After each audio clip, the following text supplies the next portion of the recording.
Yes, we were discussing about this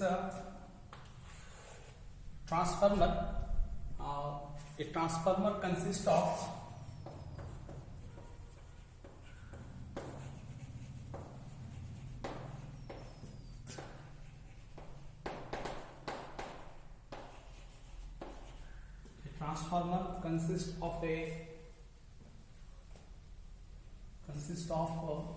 two coils. ठीक है. Number one, the primary coil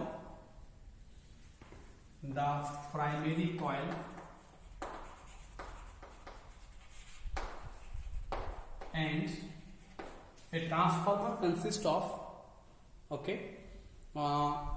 two coils. Number one, the primary coil, and number two, the secondary coil.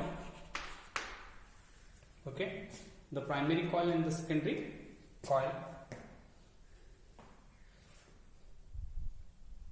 The input voltage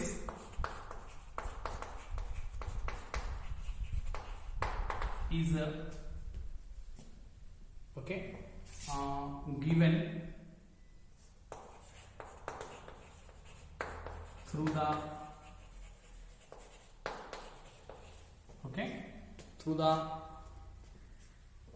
primary coil,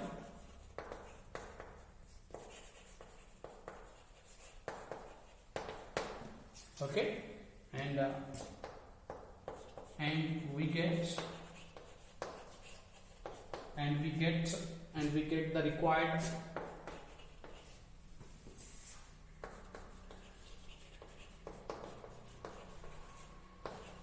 output voltage.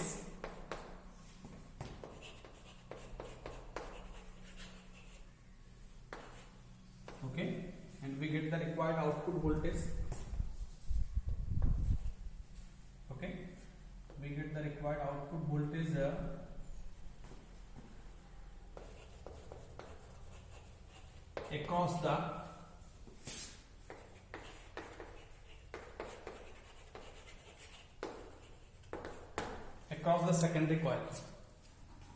across the secondary coil. Okay.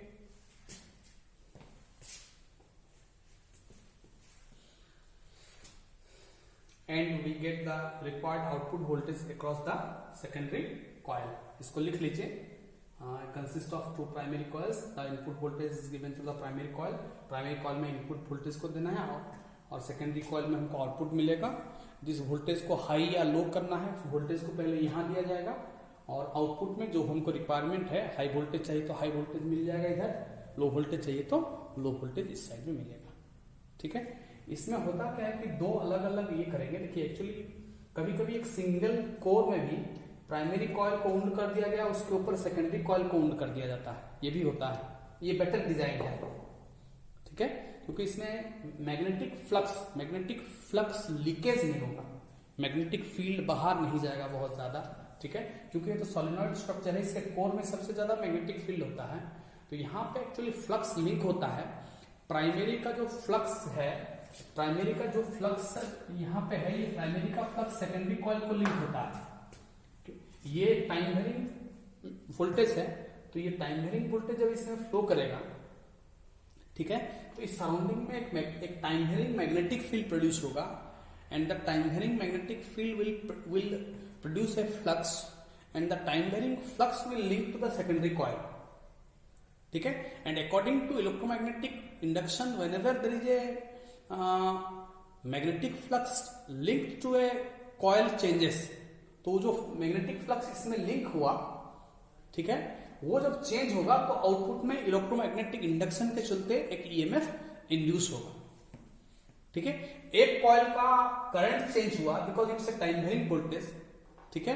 तो इसमें दूसरा coil में वो flux, changing flux link होगा and it will produce an EMF in the secondary coil. ठीक है.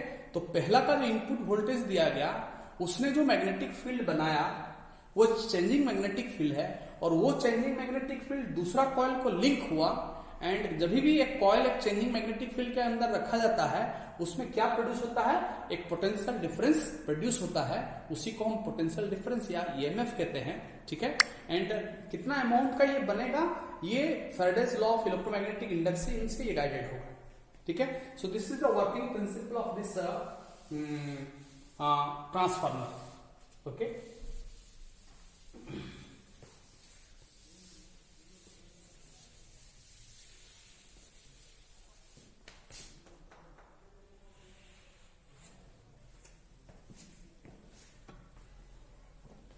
Okay, तो ये हम लिख सकते हैं कि ES is equal to the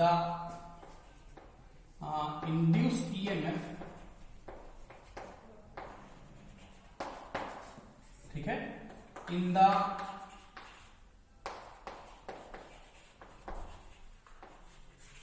the secondary coil,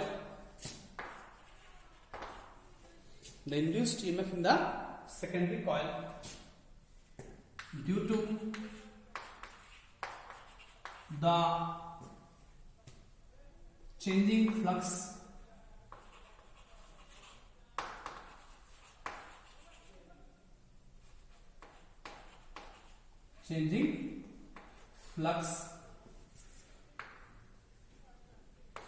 produced in the primary,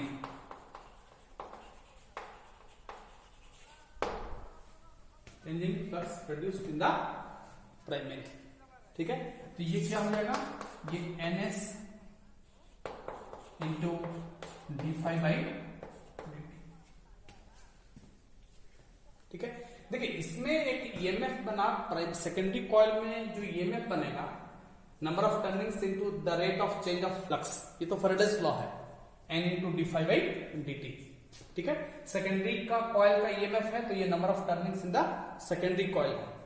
ठीक है, तो actually the induced EMF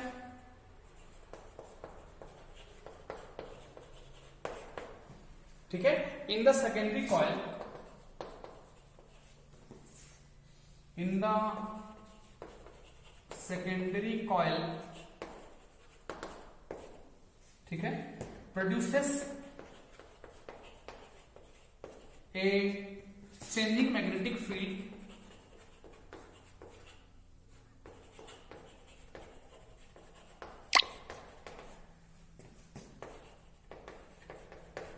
okay, which links to the primary also, इसको बैक EMF कहते हैं। इसमें जैसे EMF बना, ये EMF भी टाइम वेरिंग EMF है, टाइम के साथ ये EMF चेंज हो रहा है, तो ये जो इंड्यूस्ड EMF भी अपना एक मैग्नेटिक फील्ड बनाएगा, अपना एक फ्लक्स बनाएगा, मैग्नेटिक फ्लक्स बनाएगा, जो कि फिर से वापस होकर प्राइमरी में फिर लिंक होगा। ठीक है, तो वापस में प्राइमरी में फिर एक EMF बनेगा, इसको बैक EMF कहते हैं।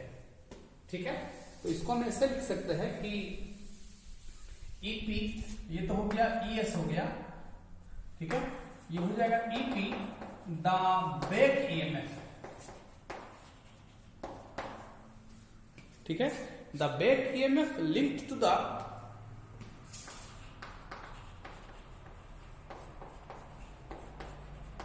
Primary, the back EMF linked to the primary. ठीक है, तो ये हो जाएगा NP into d∅ by dt, यह हो जाएगा NP into d∅ by dt, क्योंकि दोनों में तो फ्लक्स कॉमन है। ठीक है, फ्लक्स तो बढ़ेगा नहीं, घटेगा नहीं। ठीक है, तो ये देखिए, ये दोनों को हम डिवाइड कर सकते हैं। This EP is equal to NP into d∅ by dt, ES is equal to NS into d∅ by dt। ठीक है, इसको इक्वेशन 1 कर देते हैं, इसको इक्वेशन 2 कर देते हैं। Dividing equation 1 and 2 we get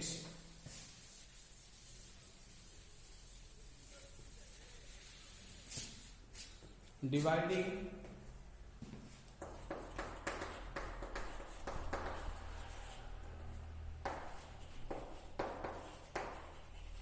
one and 2 we get ES by Vp is equal to d phi by dt, ये हो जाएगा ns np d phi by dt, d phi by dt cancel, so this is ns by np। ये ES by EP को हम कह सकते हैं ये वोल्टेज डिफरेंस है, तो ये VS by VP भी कहते हैं, उतना टर्मिनल वोल्टेज बन जाएगा। इंड्यूस्ड ईएमएफ है, जितना इंड्यूस्ड ईएमएफ बना उतना वो टर्मिनल वोल्टेज हम आउटपुट में मिलेगा, तो ये आउटपुट वोल्टेज हो गया, ये इनपुट वोल्टेज हो गया। ठीक है, इसको हम कह सकते हैं कि आउटपुट वोल्टेज, और ये क्या है, ये है इनपुट वोल्टेज। तो ये VS by VP, ठीक है, so this is equal to NS by NP। तो VS by VP is equal to NS by NP। ठीक है, इसको मैं मिटा देता हूं।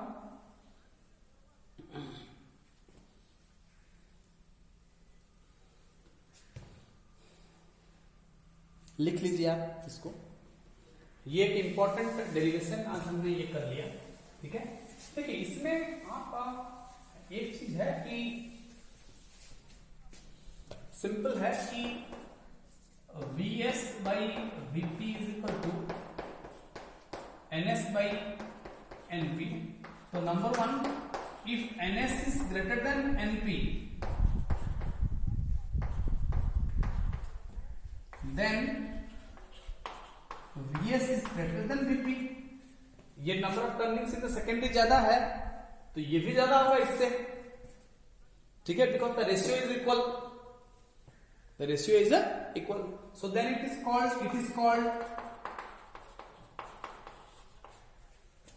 Called a step of transformer।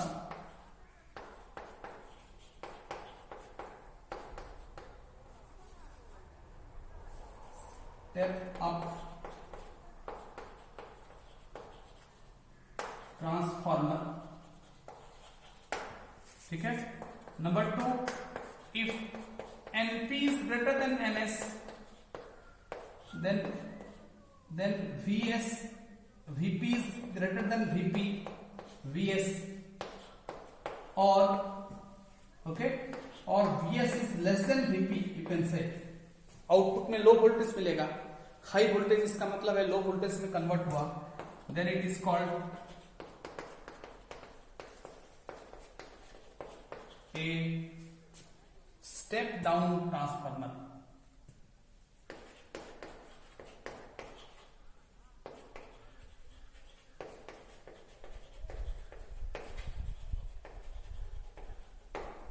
Then it is called a step down transformer. ठीक है, देखिए कहीं पर भी एनर्जी कभी भी क्रिएट नहीं होता है, डिस्ट्रॉय नहीं होता है। इसका मतलब है कि इनपुट का जो एनर्जी हमने इलेक्ट्रिकल एनर्जी दिया है, आउटपुट में उतना ही इलेक्ट्रिकल एनर्जी मिलेगा। इसका मतलब है कि इनपुट का जो पावर है आउटपुट का पावर बराबर होता है। ठीक है, कहीं पर भी कोई भी ऐसा डिवाइस नहीं है कि आप थोड़ा सा कम एनर्जी देंगे, कम इलेक्ट्रिकल एनर्जी देंगे। ठीक है, हमको लगता है ना कि लो वोल्टेज को हाई वोल्टेज में बना दिया, कन्वर्ट कर दिया ये स्टेप ऑफ ट्रांसफॉर्मर। इसका मतलब है कि ऐसा लग रहा है कि नहीं, लो इलेक्ट्रिकल एनर्जी को हाई इलेक्ट्रिकल एनर्जी में कन्वर्ट कर, नहीं, एनर्जी कभी क्रिएट नहीं होता है। इसका मतलब है कि देखिए PI is equal to PO होता ही है, मतलब input power is equal to for an ideal transformer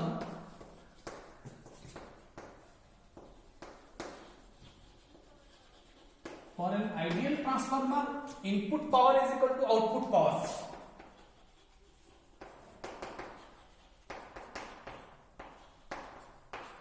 power बराबर होता है, कोई भी डिवाइस ऐसा नहीं है कि पावर ज्यादा बना दे, लो पावर दिए तो हाई पावर बना दिया, ऐसा नहीं होता। ठीक है, तो इसका मतलब है कि VP into IP is equal to VS into IS। इसका मतलब है कि VS बाई VP, ये अगर हम डिवाइड कर दें तो this is IP by IS। मतलब voltage in the secondary divided by voltage in the primary is equal to voltage in the is equal to the current in the primary divided by current in the secondary। Okay, but we have just now derived Vs by Vp क्या है, ये है Ns by Np, turning ratio है, ये voltage ratio is equal to turning ratio. ठीक है, तो ये दोनों को अगर हम कंपेयर करें तो ऐसे लिख सकते हैं कि therefore Ip by Is is equal to Ns by Np। देखिए, ठीक है, टर्निंग रेशियो अगर S by P है तो वोल्टेज रेशियो भी S by P है, लेकिन current ratio P by S है, current in the primary divide by current in the secondary. ठीक है, ये इंपॉर्टेंट फॉर्मूलाज है जो हमेशा याद रखना चाहिए। Turning ratio with voltage ratio, turning ratio मतलब the ratio between the turnings in the primary divide by turning in the secondary. ठीक है, तो इसको टर्निंग रेशियो कहा जाता है। तो turning ratio and current ratio, turning ratio end voltage ratio, इसको याद रखना है।